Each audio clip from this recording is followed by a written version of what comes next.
Afrofuturism, futuRE-Imagining the Village by Kristen Cooper, Coop. The ability to hold in one's third eye, your internal vision or imagination, a literal place and time where we, as humans of the African diaspora, have space to be is a feat in and of itself.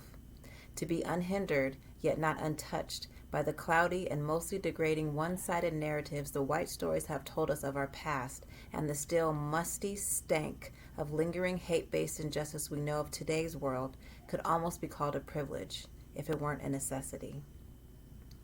A necessity for survival, to keep our heads above water, not only for ourselves, but for our kids' selves, most importantly, and as well. If we are to achieve freedom, we must understand it first, see and believe we can get there second, and third, act like it, aka work for it with all of our energy, will, and might. This process, I believe, holds the key to creating and manifesting a space that provides a life worth loving to the core, a destiny where our little humans literally grow and evolve into the best versions of themselves, ultimate freedom. A future where blackness is not defined by any outside force and certainly is not degraded within, but simply grown into like new skin after the molt. To achieve absolute freedom in mind, body, and soul is to become the unlimited being. Not the sci-fi robotic kind or the fictionalized superhero. No, the type who was wild, loving, unique, and soulful, operating at her or his highest level in order to call us up to our highest ground. Something akin to a musician, like Stevie Wonder, operating from his or her highest vibration and knowing with the intent to inspire. This we can call Afrofuturism.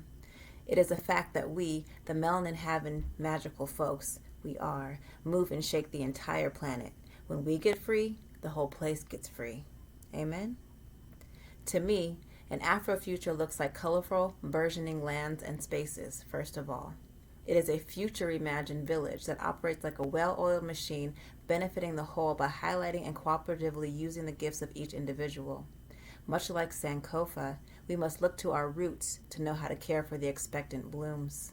We must reach back to the original village to bring with us and reinvent for modern times those customs and traditions we first used to thrive. The village that becomes villages is physically and conceptually circular in nature. There is a well from Mother's Earth, providing abundant, clean, and free water. There are gardens and orchards, grounds in which to play and forests in which to get lost. There's a library, a marvelous catalog of books, music, film, and art chronicling our existence, past, present, and futuristic ideas. They are accessible to any and all, as the knowledge calls. There are individual plots of land with houses just large enough to provide shelter and room of one's own, sanctuary from the world, and a space to congregate. There is a marketplace within and a distribution center without. There are girls and boys, men and women, safe and loving, whole and healthy. There is opportunity.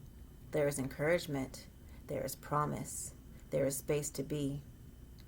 And there is self-determination, starting in the womb. Women's intuitions are honored as sacred knowledge, the seat of creativity and power.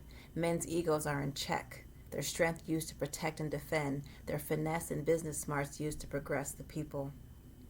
Girls are untouched by soiled hands, and boys are encouraged to feel their emotions. Hugs and honesty are normalized. Healthy food is easy to get because it grows freely in the village. We educate ourselves and our own for what we feel we need to thrive.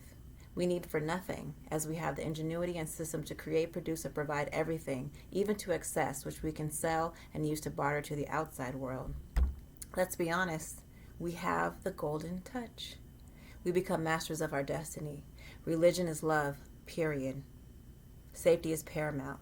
Respect is mandatory.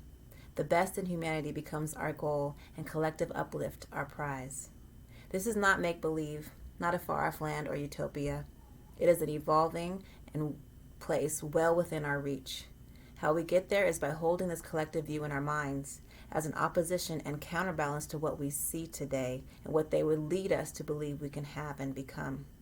We may have to start with just a handful of folks, but that's okay. The most important thing is to start with self. When we can get handfuls of collectives who see the vision, believe in the vision, and work towards the vision, we simply can't lose.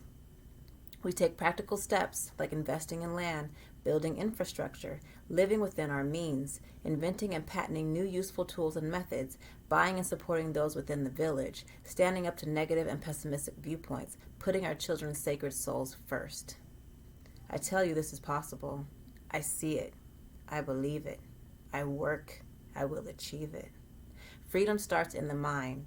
When we set that free, nothing can stop us. I dare somebody try us.